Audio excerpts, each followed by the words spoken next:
Hello everyone, my name is Zaya Racinos and my presentation is about feederism. So this is a perfect example of what is a feederism. So if you look over here, you'll see a male being a female. The female looks a little bit overweight and the male looks a little bit on the thinner side. But if you look closely in the photo, you'll see in the table there's so many food. That's like a big amount for just only two people. So and you can see the soda close by, and and by looking at this photo, you could tell that the male is feeding the female so much food, and it seemed like she's gonna eat it all. So what is Feederism?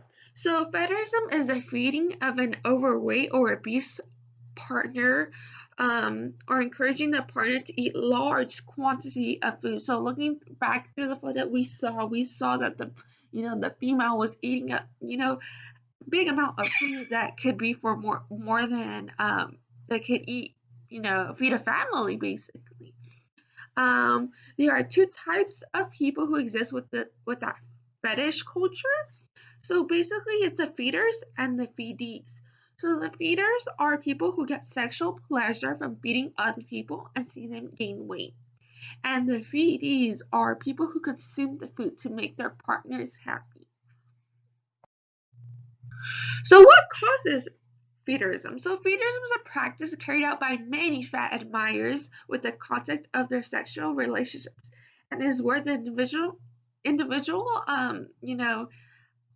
obtain sexual gratification from encouraging their partners to eat so much food, and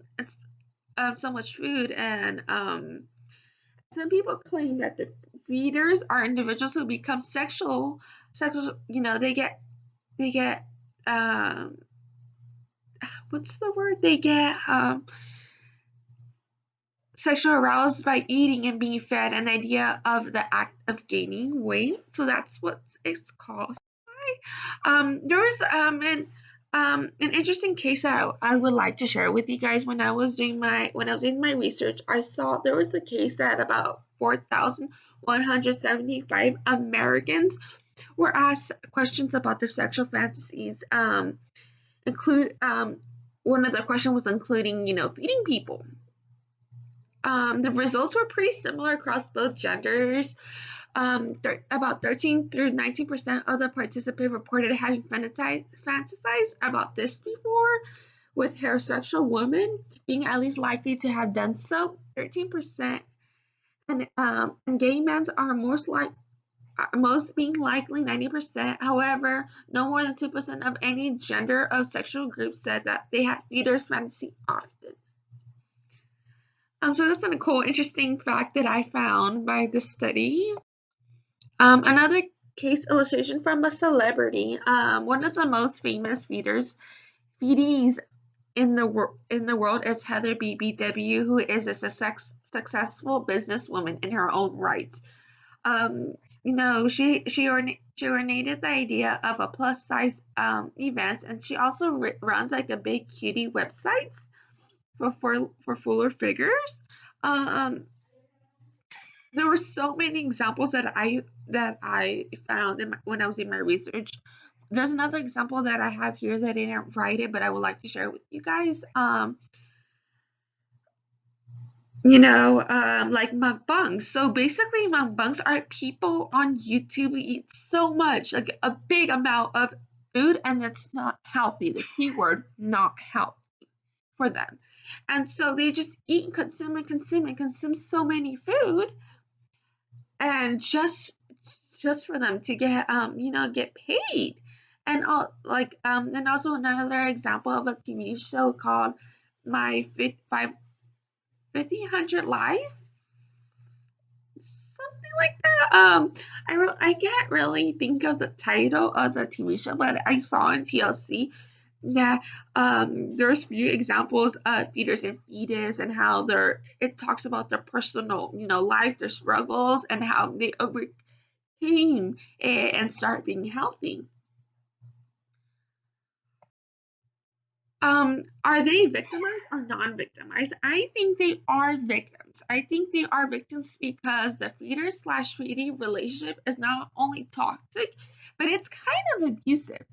Through in most cases, it involves force feeding, or the threat of ending a relationship to encourage someone to eat.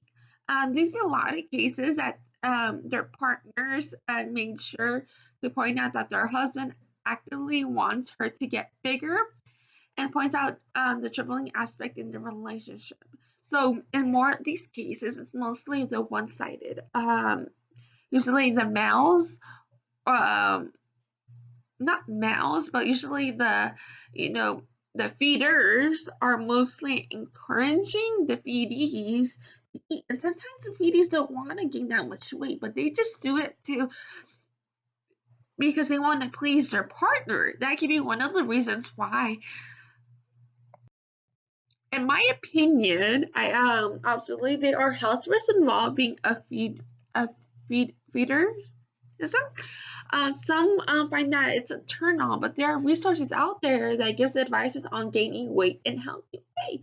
So, you know, if you're in a relationship and with a feeder and your feedee and you want to gain weight, but you can do it in a healthy way. There's no one, is telling you to do it, in a bad way, eating like a lot of junk food and food.